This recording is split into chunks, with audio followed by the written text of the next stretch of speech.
While on the other hand, the counter pick into Volibear is going to be handed over to Ziv. That one is very strong scaling. You can win the matchup quite easily against Renekton. And, you know, they can play through a lot more lanes right now.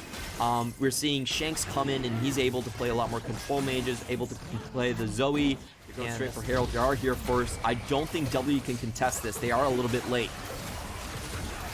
They are a little late. Beishang is about half health. There is the ultimate coming out from the Sejuani as the fight ensues, but it is the very, very lone Crocodile. And hopefully find a good use of that Herald now that they're up a ultimate.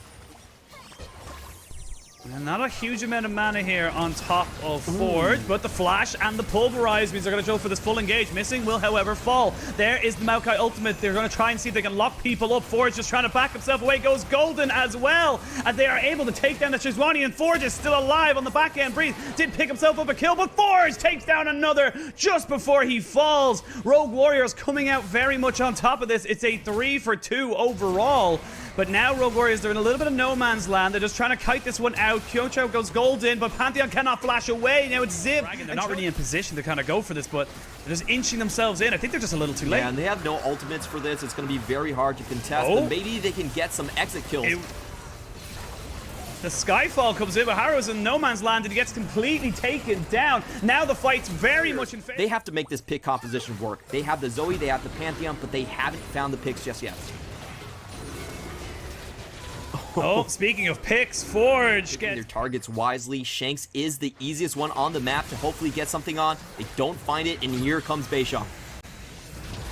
Beishang is there, but also the TP coming in from Breed as Harrow has to flash away, but he is not flash far. They are just winning this map out with all of the patience. Look at their setup. They're playing something. They didn't go for the Talia pick, didn't go for crowd control duration for them to actually pick up the Shanks kill whatsoever. So anyway, saying that Forge is one of the big boys, that's reserved for Rookie and Knife, but overall, what's your assessment been of this, you know, kind of relatively new mid laner coming into this roster, especially from this first game? I think W does a very good job of protecting him in terms of everyone getting spotted out here, and then they might be in a little bit of trouble. They are being pinched in to wait for a little bit of support, but that's not going to happen just yet. They're going to jump straight on top of the Volibear. Ziv, however, had no support of his own. What turned wanted to do a gambit, and it didn't pay off. Way more members than he expected. Honestly, just from a positioning and kind of wave management point of view, this has been perfect from the side of Team WE. As I say that, Jomong! Cleanse used.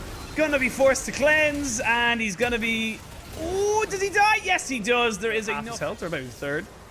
And overall, it feels like it's just Rogue Warriors. They're gonna have to fight here. They don't really have a choice. They're getting some good chunk damage onto the likes of Missing, and there goes Jomong! Jomong has to go and try and fight everybody. It's a flash in from Missing as he goes with the pulverize. It's a great pulverize down, but with 2 quick kills. However, Jomong being on that side of the map was a little bit weird. If they catch Rogue Warriors out here in the open, this is a pretty free engage on their part. You're going in. Oh, they're going to go in with a 2 ultimates burn there to try and get Chocho down, but here is the Skyfall. Here's they're going to go in. Rogue Warriors trying to replane them in, but look at the Forge. Look at Kaiser. Kaiser and Forge are untouched. They're able to try to free fall if they can get it, but like you said, the tanks of Team WE are just too damn tanky. They can't burn those health bars quick enough. They do pick down Ziv, and that means a Baron potentially could be on the cards here. I don't really like what Rogue Warriors were doing. I felt like they were fishing too hard for picks right there, and they showed their entire 5-man combo right there, right in the mid lane. So it was very easy for W to just say, hey, we have the better front line, we're going to rush in, and now they get down below half HP. Ziv is here, the Pantheon is available, the Smite Steal is there. It's a level advantage to Beishang, so it shouldn't realistically be a 50-50. It is not. They throw in a couple of Qs, but nothing goes down. WE pick up the Baron. That paddle star did get me gasping right there. Jomong getting caught out twice.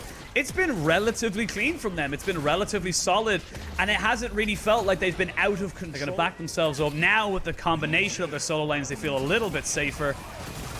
Beishang jumps in. They're going to jump straight onto Ziv, and he hasn't really got any kind of tanky stats. He has to ult away just to keep himself alive. They're jumping straight in on top of Forge. Great engage from Missing, and now it's a 4v5. It's a fight on 2 fronts, though. It's 3 in the front, 2 on the back, but now there's 2 dead, and the rest of Rogue Warriors have to back away. But with the Baron buff, they can take an inhibitor. They may be looking at the Nexus. Shanks and Jomong were just completely untouched in that team fight. Once again, W know their team comp's win condition front to back team fight. We're going to engage on you whenever we see you. And Rogue Warriors just wasn't aware about that. You know, they were showing all of their members right there, and it was kind of an easy call for WE. Just go straight in, nobody touches the carries, and they're going to snowball this inhibitor down and potentially just take away game 1.